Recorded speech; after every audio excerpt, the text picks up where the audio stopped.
Nah, proses bekam ternyata menyebabkan tekanan negatif pada kulit sehingga kulit menjadi naik, sehingga apa yang terjadi? Terjadi peningkatan cairan interstisial.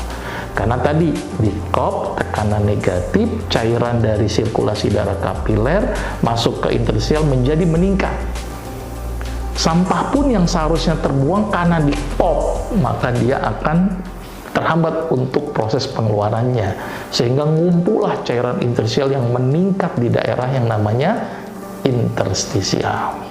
Jadi di COP berarti terjadi akumulasi cairan interstisial. Kemudian setelah di COP dalam jangka waktu beberapa menit gitu ya, atau sampai kondisi sudah hiperemis, COP-nya dilepas, kemudian dilakukan penusukan atau penyayatan. Ditusuk, maka keluarlah tadi cairan interstisial. Jadi mayoritas yang keluar pada saat bekam itu adalah cairan interstisial. Ada sesuatu yang unik dari bekam ini. Bekam tidak hanya mengeluarkan yang hidrofilik, tetapi juga lipofilik. Berbeda dengan ginjal. Ginjal hanya yang hidrofilik saja yang difiltrasi atau disaring, tetapi bekam filtrasi melalui dinding endotelnya tidak hanya yang hidrofilik, tetapi yang juga lipofilik atau larut dalam lemak. Maka itu kenapa bekam bagus untuk menurunkan kolesterol.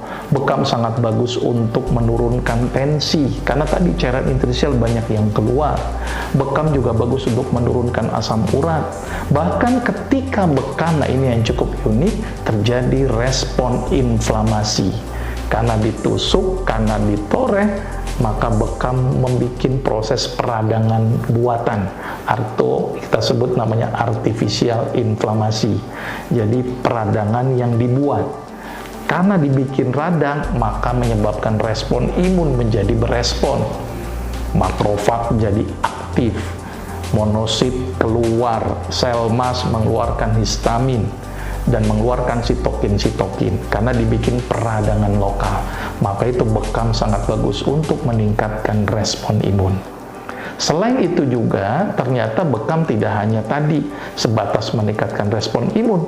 Ternyata setiap ada yang luka ya, maka akan terjadi produksi yang namanya nitrit oxide. Nitrit oxide ini berperan untuk apa? Vasodilatasi pembuluh darah.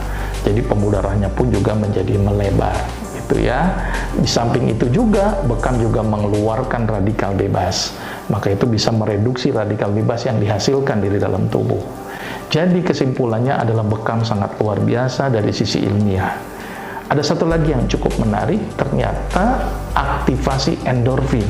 Dengan rangsang nyeri, maka endorfin di otak jadi keluar karena untuk menghambat substansi P yang dihasilkan dari nyeri. Ditambah lagi ada sel keratinosit yang memproduksi beta endorfin.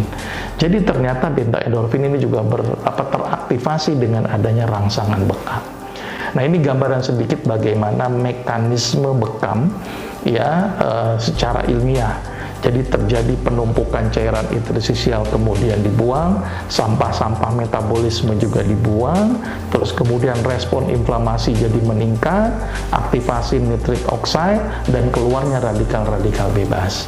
Kesimpulannya adalah bekam sangat bermanfaat, dan bekam ini ditinjau dari sisi evidence base sudah cukup banyak.